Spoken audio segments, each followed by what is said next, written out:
You'll have a total of, for the first question, you'll have 2 minutes, and for all the other questions, you'll have 1 minute. The difficulty is that we're trying to do translation. This community is obviously very diverse. Most of the people in the community that's attending now, while this is AsiaTown, many of them are Chinese. So as I'm sure you already know, Chinese isn't just one language, it's many dialects. So we have 2 tables that are going to be interpreted in Mandarin, and then the 3rd table will be interpreted in Cantonese. Welcome everyone. This is the 2024 Cleveland AAPI Candidate Forum and Candidate Meets and Greets. My name is Wayne Wong. I am the Executive Vice President of OCA, Asian Pacific American Advocates, Greater Cleveland Chapter. It's my honor and my pleasure to be the moderator for today. I want to remind everyone that this is a nonpartisan event. We've had all the candidates, Democratic, Republican, and Independent, invited to this event. Not all could make it. However, we want to be very thankful to those that have been able to join us this afternoon. Obviously, elections are a very important thing, and we want to make sure that we know our candidates so that we are aware of who it is that we are voting for. Being U.S. citizens, this is one of our honors, obviously, to have a voice in our government. I want to mention that this event is being hosted by the Asian American Coalition of Ohio, the OCA Greater Cleveland chapter, the Ohio Chinese American Association, and AsiaTown Cleveland. Also, it's being held in partnership with Asian Services in Action, Asian American Bar Association of Ohio, and APIA Votes. This event would not be possible with 3 people that have really done a tremendous amount of work to ensure that we can hold this event.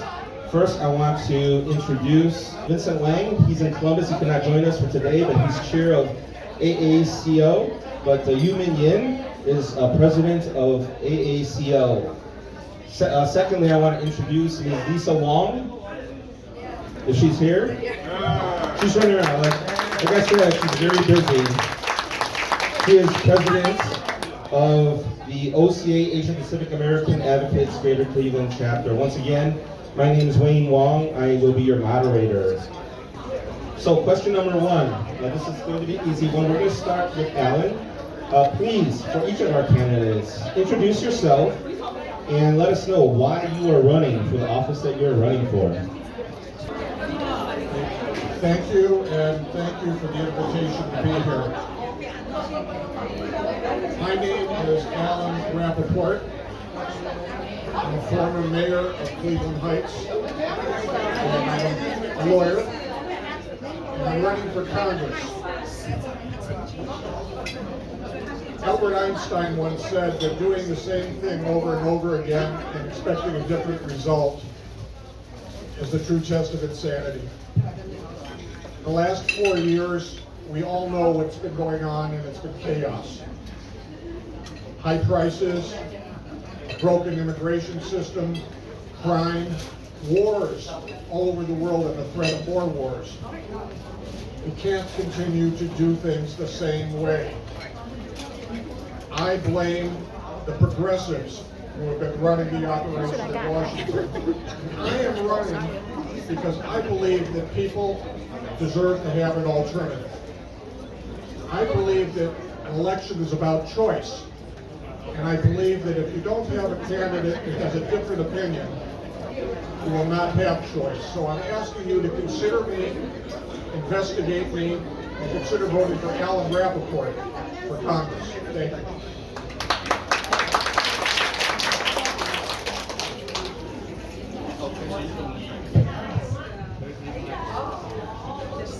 Our next candidate. Good afternoon. Thank you all for being here today, and thank you for inviting me to be here. It is both an honor and a privilege to be here with you all today. But just to be clear, since there's a lot of candidates up here, my name is Sean Freeman. I'm running as an independent for U.S. Congress, against these two representatives. I say it's a privilege to be here because every candidate needs signatures to get onto the ballot. To my left, the candidate received 110 signatures from members of the community. To my right, the current rep received 125 signatures. I got over 2,800 signatures to be in front of you here today. And through those conversations, I learned what are the largest concerns of people here in this district. And I found it's our planet, our people, and our profit. Yes, our profit. For the workers and businesses in this district so that we can thrive and build stronger communities. For our people, so we can prioritize families and familial success, build stronger connections across our community so that we all feel safe together.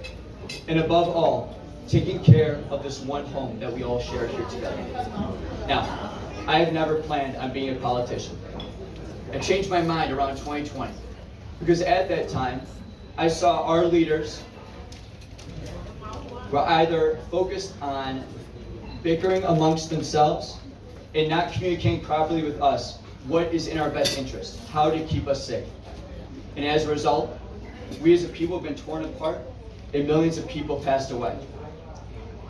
I promise you, if I am lucky enough to be elected to this position, this will not be the last time that you see me before the next election. Because I know every person here has great ideas to make this district better. And great ideas come from everywhere. We need those solutions so that we can make this district the best place it can possibly be to live. That is what I see for us. Thank you.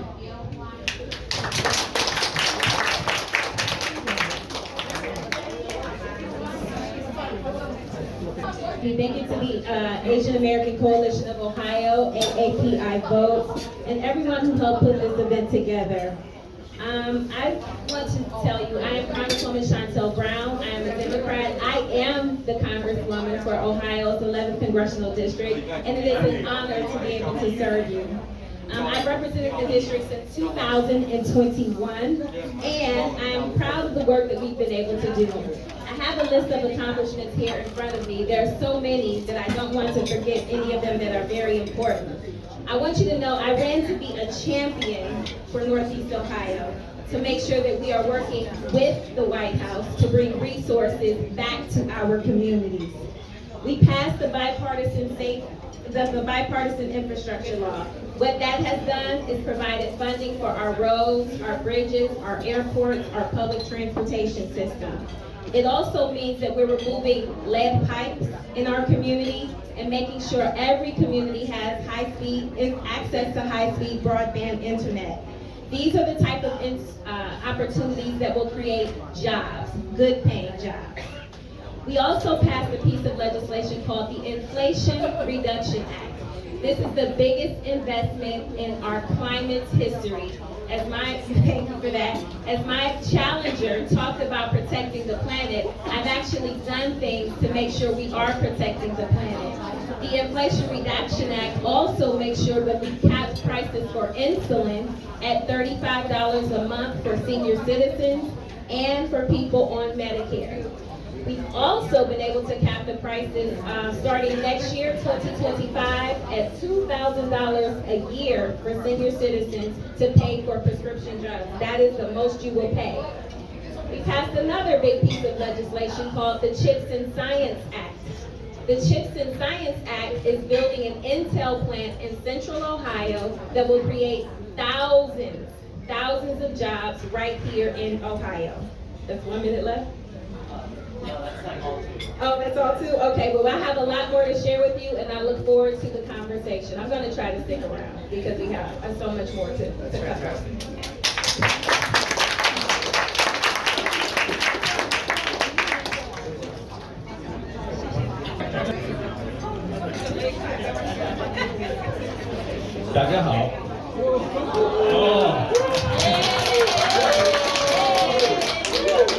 Thank you for welcoming us all here today, and thank you for taking the time out of your afternoon to come see us. My name is Matt Diemer.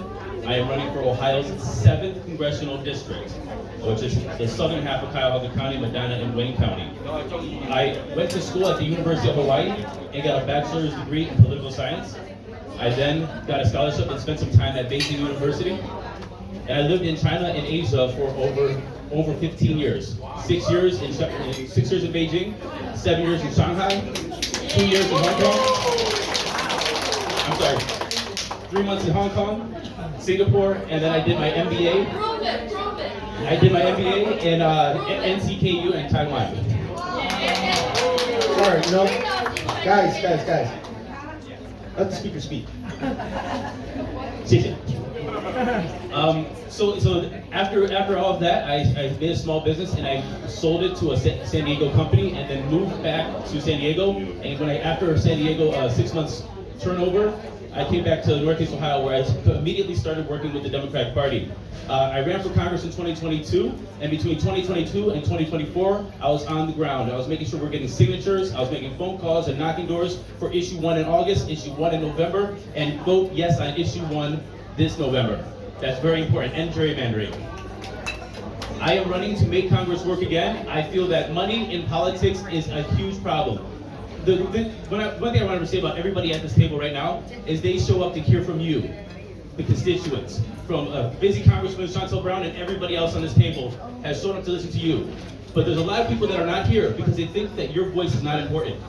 Why? Because what's important to them is their big donors and big money and super PACs. If we get money out of politics, that will force them to come to sit at this table to make sure that they're talking to you. And that's what I want to do and run for Congress and make Congress work again. Thank you very much.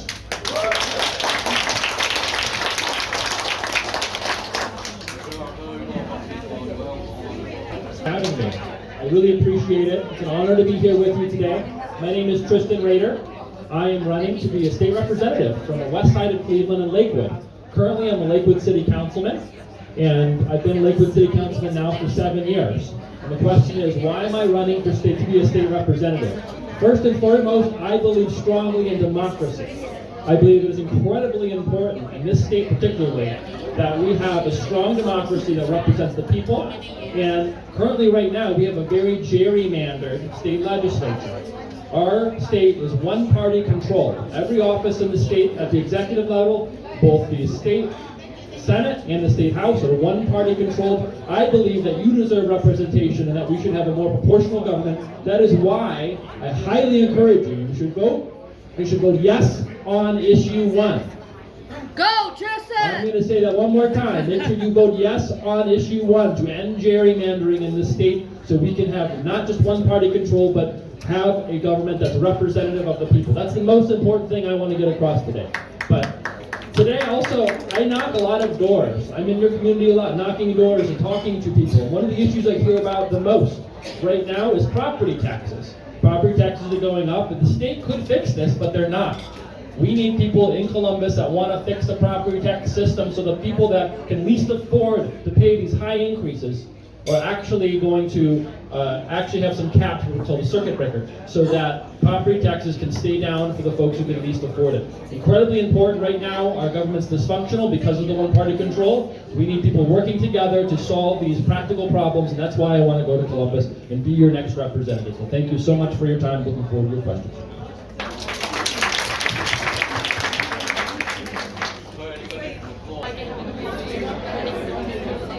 Hello there. I want to tell you that I'm very honored to be here with you. I was both humbled and honored when I received the contact to join you. I would like to reach out to you as much as you would like to hear what we have to say, and I appreciate that. I'm very humbled. Thank you very much. This is really not my first experience with Asian culture. My name is David Morgan. I'm running for Ohio House of Representatives as a Republican in the 14th District. That's Parma Heights, and Old Brookline. My wife's family is from Asia. A lot of friends when I went to school, so it's really not my first connection with the Asian culture, but it is my first connection here in our great city of Cleveland. And I want to thank you for reaching out to me. Now, why am I running? Well, that's because, as long as I can remember, we have politicians that say one thing and they do another once they get elected. And I am so tired of that. that if I said to myself, if nobody's going to do it, then I will stand up. And that's why I'm here with you today. Because one, I want to hear what you have to say, and two, I want to show you that not everybody in politics is going to do opposite of what they tell you. So thank you for your time, and I hope everybody enjoys the meal. I know I will.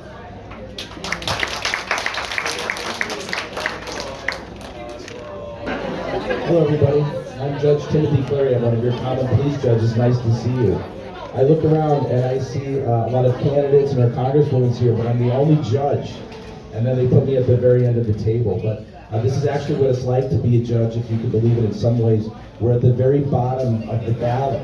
A lot of people don't ask questions for judges, and frequently judges don't go to community events, so I'm so excited that you're having both myself and everybody else here. I'm the highest rated candidate in my race. I'm endorsed by the Plain Dealer, Cleveland Police, 8th District, FOP, and other agencies, Cameo, Cleveland Arab American, the Latinx Fund. Diversity is important. I'm also one of your judges and candidates that comes out in the community, right? I'm not just in Lakewood and Rocky River, I'm downtown. I have signs here on Superior. I'm often in this area and certainly in this restaurant as well. Again, my name is Judge Timothy Clary. I appreciate your consideration. Early voting, as you all know, has started. I am one of your candidates, and I am your youngest judge on the bench, too. I just turned 41. So nice seeing everybody. Again, my name is Timothy Clary. Thank you very much. I'm just going to ask everyone to, again, stand up, mention your name, your party, and the office that you're running for. We'll go down the line, just real quick. There's some confusion there. My name is Alan Rapoport. I'm a Republican candidate for Congress.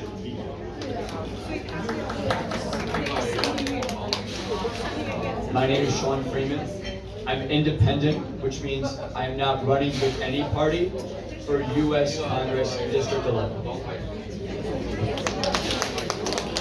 I am Congresswoman Shontel Brown. I represent the 11th Congressional District right now. I am running for re-election as the Democrat.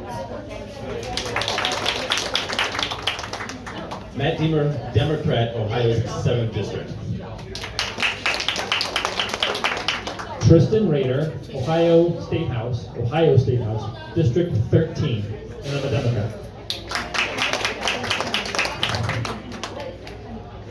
David Morgan, Ohio House, District 13, and I'm a Republican. All right, thank you to our candidates. 13th District. Sorry, 14th District.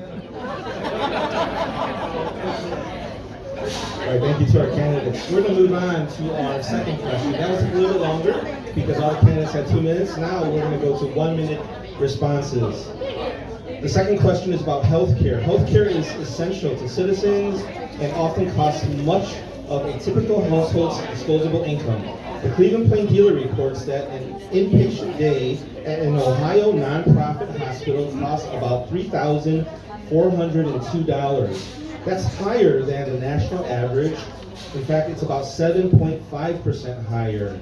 Also, the Ohio Capital Journal reports early deaths, defined as being those deaths under the age of 75, have increased statewide. In the past decade, between the years 2019, in the 3 years between 2019 and 2021, out of 100,000 people, there were 454 deaths. In the 3 years between 2008 and 2010, there were 378 deaths. That's a 20% increase in that 10-year time difference. Additionally, the Ohio's living in rural Appalachian counties are dying early at a higher rate than the rest of the state. For those same time spans, there were 527 deaths in the more recent time span and 428 deaths a decade ago. That's an increase of 23%. These are measurable differences, of course. So the question is, to all of our candidates, how would you reduce the cost of health care and ensure all Ohioans have affordable coverage?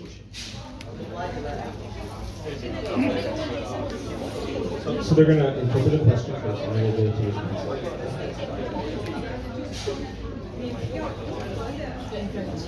Important question for all of us. We all want to live as long, as healthy and happy of lives as we possibly can. And we should be able to, because we live in the wealthiest nation in the history of mankind. Two things I want to focus on. One thing that the government can do for us locally, and what we can do at the federal level in this job. Locally, we can put less pollutants in the air through better transit, better bus service, more service, same with trains, and better options for transit. In addition, when we make sure that jobs provide every single person with a living wage, so one person can make a household income, it frees up time for us to take time to exercise and find healthy foods to eat that can help us in the long term. And when we feel safe together, kids are able to be outside playing and be able to build healthier lives that way. But at the federal level, the current representative mentioned $35 for insulin cost was made in the last Congress. That was only for Medicare and Medicaid customers. It was supposed to be for every single American, those same costs. But 2 senators voted against that because they're in the pockets of wealthy billionaires and corporate companies. We need independents in office who are not in these pockets to serve them, but to serve the people here. Thank you.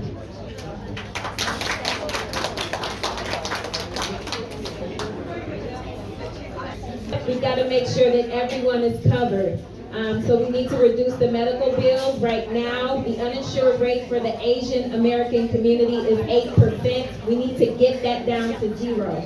The second step is we need to protect the Affordable Care Act. Donald Trump wants to repeal the Affordable Care Act with nothing to replace it. Right now, as it currently stands, 2.9 million people are on Medicaid in Ohio. If we take away the Affordable Care Act, those people would no longer be covered. I think it's also important to point out that because of the Inflation Reduction Act, premiums on the Affordable Care Act have gone down 44%, which means we are having more people covered. The third thing that we need to do is to continue to lower costs. We talked about reducing the price for insulin at $35 a month for senior citizens and those on Medicare. Well, we are doing that for the top 10 most popular drugs in the U.S. right now.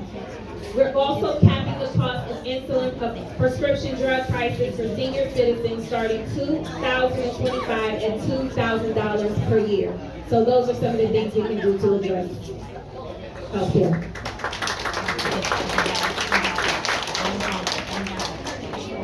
So my answer to this is pretty similar to Congressman Brown's. We have to protect the Affordable Care Act.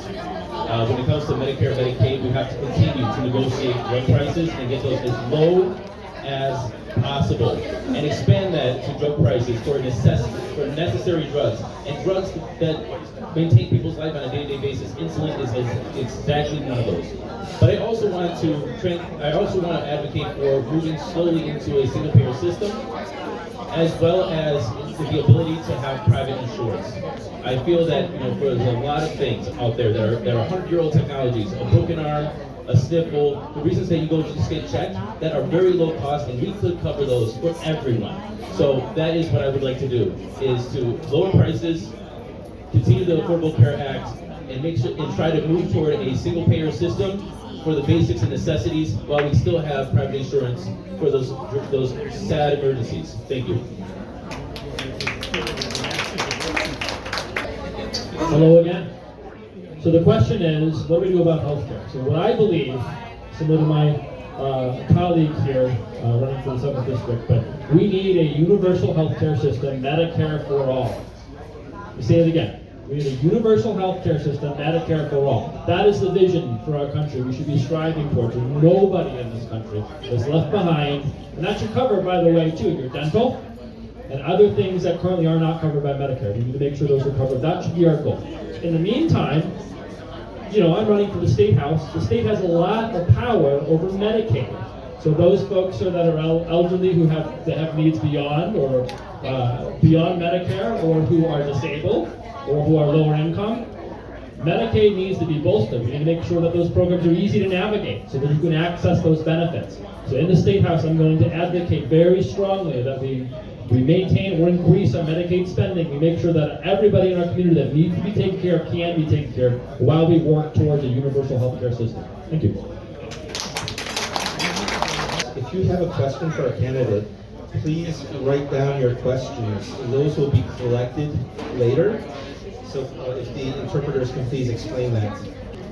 I myself, if you want to count my associate's degree, I have studied for 4 different degrees, including my doctorate, all in business.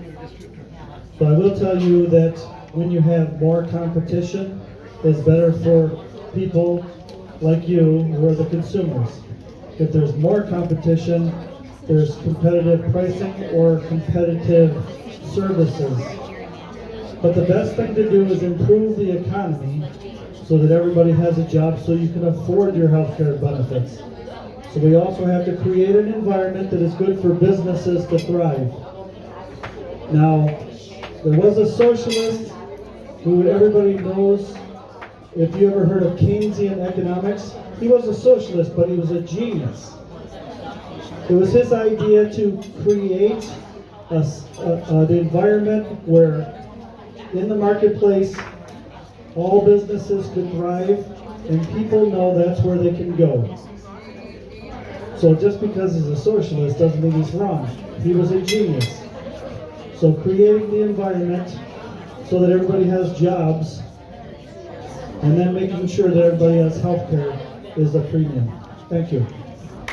Last but not least, I told you before that I wanted to offer alternatives. I think we can agree that drug prices are too high. And I think that that's probably the key to all of us being healthier in the future, being able to afford medications. But the top-down approach of letting the government set prices is a very bad idea. It has never worked anywhere. It didn't work in the Soviet Union and it won't work here. I have a suggestion. I think that patent protection should be reduced for big pharma companies. There would be more competition if they didn't have legal monopolies. I'm not just talking about the 15 or so drugs that the Congresswoman referred to. I'm talking about all sorts of medications that are subject right now to monopolies and high prices. Why is it when you want to buy aspirin it's so cheap? Because aspirin is not protected by patents. There are plenty of companies that can produce aspirin. There is competition. Competition not only reduces price, it improves quality. That is a solution that we can all live with and would improve our lives a lot. Thank you. This might be the last formal question. I thank you all for your patience. These are all very important topics, and we've elected to ask this one because it's a question that impacts us all. So the question is, Ohio's economy has been in relative decline for the last 4 to 5 decades. According to a new report by the Federal Reserve Bank of Cleveland, from the 4th quarter of 2021 through the 3rd quarter of 2023, Ohio's gross domestic product, or GDP, grew about 0.5%. During that same period, the GDP in the United States rose nearly 3%. Ohio's economic growth ranked at 45th among the 50 states. So the question is, what would you do to help improve Ohio's economy? All right, so to improve Ohio's economy, I think number one, we have to continue to acknowledge the fact that a lot of the manufacturing jobs have been lost, but they're starting to come back. We have new leadership in myself, Mayor Bibb, Mayor Executive Romaine, who are working collaboratively to bring opportunities back into the community. We have the Intel plant that I spoke about as a result of the CHIPS and Science Act that's creating opportunities and will create thousands of jobs. We have right here in Euclid, Ohio, Lincoln Electric that's investing in making electric vehicles charging stations. So those opportunities, again, they're coming back.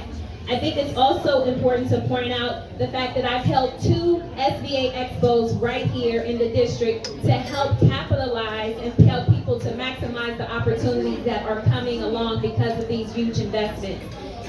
That reached over 750 people who are aspiring entrepreneurs or small businesses looking for grants, loans, or other opportunities. But we need to do more of those things to bring the opportunities into the community like that.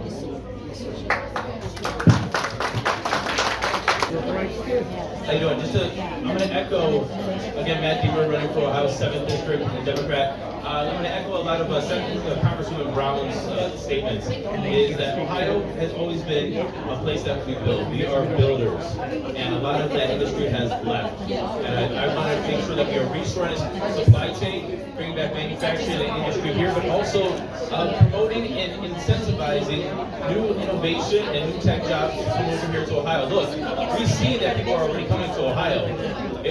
People from California, they're selling their houses, they're coming here because of the climate, not the snow, but the climate, the lake, the fresh water, and more people will come here. But with that, we have to make sure that we're incentivizing the growth of businesses, innovation, technology, manufacturing, and industry. And we can do that. We also have to stop with a lot of this red tape. The Intel plan has been on a little bit of delay. We got to make sure that that gets put forward, because that is also national security. So again, really a quick summary is we're builders. We can do it here, bring back manufacturing, supply chain, make sure that we're incentivizing innovation in tech, and making sure that we push this through as quickly as possible here in Ohio. Thank you. Announcement. The Cleveland Guardians just beat the Detroit Tigers.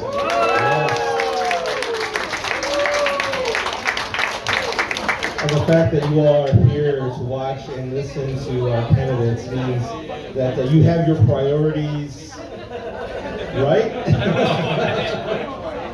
don't know. Replay is, it's probably going to be streamed, so we're going to see the highlights for sure. All right, next candidate. So the question is economy. What do we do? I want to talk about one industry in particular in this state where our state government has stifled competition and innovation, that is in energy.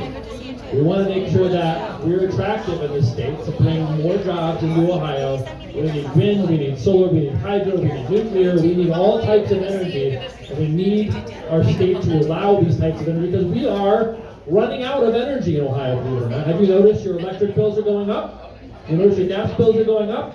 That's because we don't have enough energy. Laws of supply and demand. We need more energy. If we brought in these other energy sources, we could create more jobs here in Ohio.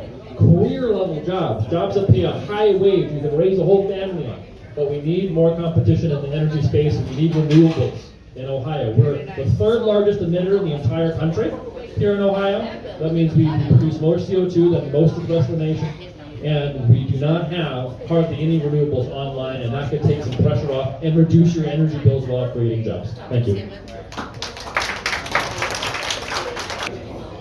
Thank you again.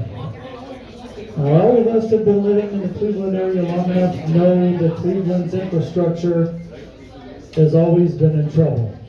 In some cases, our technology and our infrastructure is 75 years behind modern times. If we're going to improve Cleveland's economy, we're going to have to improve that so we can get those new tech jobs in here where we have a veritable cornucopia of opportunity here with all the empty buildings and property lots all over the city of Cleveland, where you can put in some of these new tech companies that come in, clear out the ugly lot with a building that's 100 years old and put up something new, which is even more jobs for Clevelanders. Now, what we need to do, as I was saying before, is create the environment where we can make made in Cleveland much more competitive on the world market. It's good for all of us. It's good for your family. It's good for your property values. It's good for your schools, and therefore good for your students in the schools. So please help us to get to that point, and thank you for your time.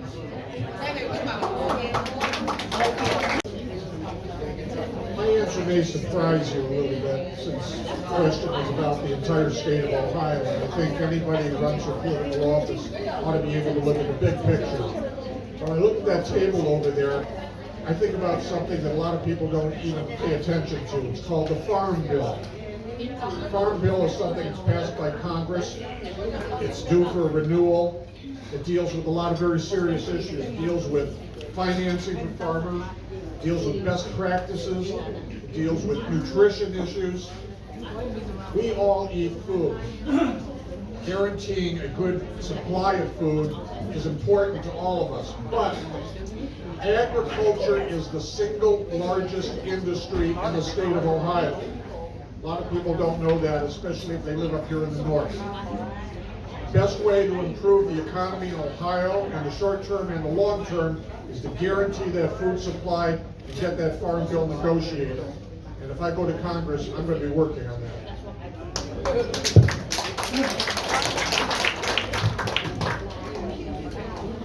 Thank you, Wayne. Thank you all for hanging in. We'll try and keep it brief so we can get to the food soon. But again, my name is Sean Freeman, and to answer the question on the economy, I think the answer is threefold. We need to do more of what works, we need to do what needs to be done, and the government's job is to help us build. Do more of what works. A couple years back, we passed the low-income child tax credit. That cut poverty across our nation in half in just 2 years. We need to keep that going, and that should be someone's first priority heading into Congress. When we do what needs to be done, we need to raise minimum wage. Right now, it is abysmally low. $15 an hour isn't going to cut it either. We need to ensure that every person willing and able to work has enough to support their family off one wage. That's how it was when my parents and grandparents were coming up. That's how we built America to be what we are today. Every family needs to be able to live off one wage, and we need to hold companies accountable to that. And finally, the government should help us build. There are so many bright people, not only in this room, but in this area, in this community, in this district, who want to start a business, who want to build something great. The government's job is to be there to help them try and try and try again. That's the only way we build anything in this country. Thank you. Very much. And this is going to be our final question. Thank you to the audience for submitting your questions. We got some outstanding questions about inflation, about dental and healthcare. But the question I'm going to leave somewhat open so that the candidates have an opportunity to speak from the heart on what is most important to them. So the question, and we're changing the rules because we're tight on time. They're only going to have 30 seconds to respond. So for the timekeepers, 30 seconds to respond before you get the yellow. 30 seconds, the question is, if you are successful in being elected, what is your first priority or first objective on day one? On day one, the first objective is to make Congress work again. Congress has a 12% approval rating, and that's because you see that there's only half of the candidates that you get to vote for here in this room. They're not listening to the people. And the reason is we have too much money in politics, we have super PACs, we have insider stock trading, we have Congress going from Congress to lobbyists, we have Congress going to Congress to corporate boards. If we could take all of that out, then the congressman will come over here and be forced to sit here and listen to your questions and your comments and talk to you, and that's how we get the policies and the legislation that work for the people. Thank you.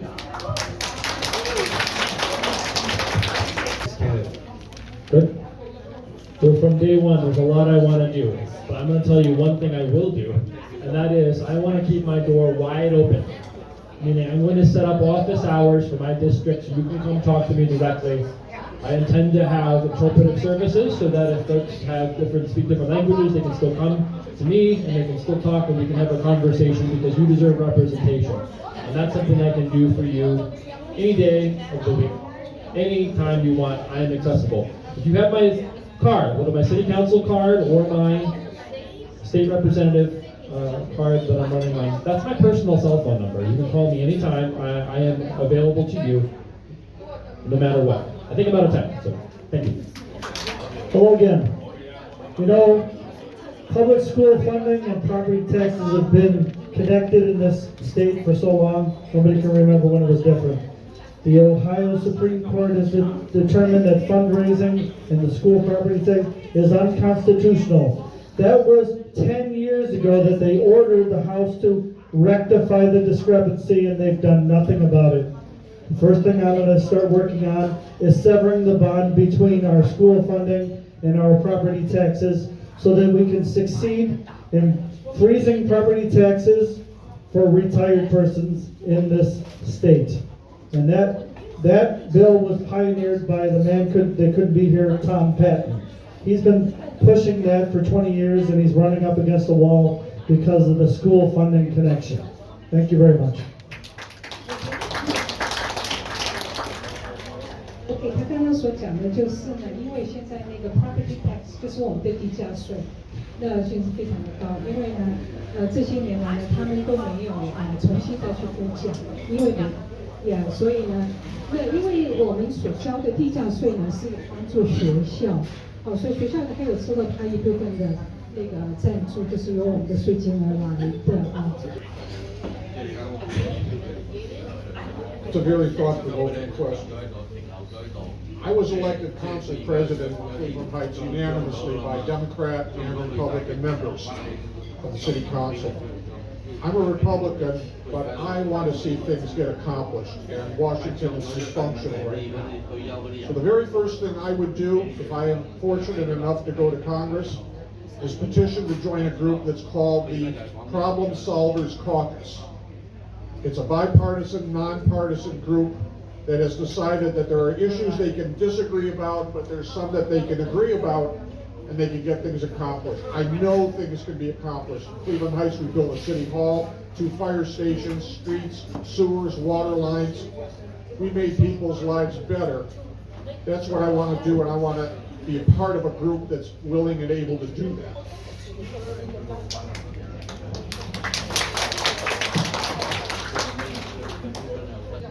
I echo what these two gentlemen said, what they'll do on the first day. But on my first day, I will work to make Election Day a federal holiday. Less than half of people vote here in this district and across this country. People don't vote for a lot of reasons. I think one of the main ones is they don't like who they have to choose between. If everyone participates, we will get better leaders. It is such a special day that we get. Not everyone in the world gets this privilege that we have to vote and pick our leaders. And in our American culture, I see elections as one of the last things that we have where people power can win over big money. Thank you. My name is Sean Freeman, and I look forward to earning your votes.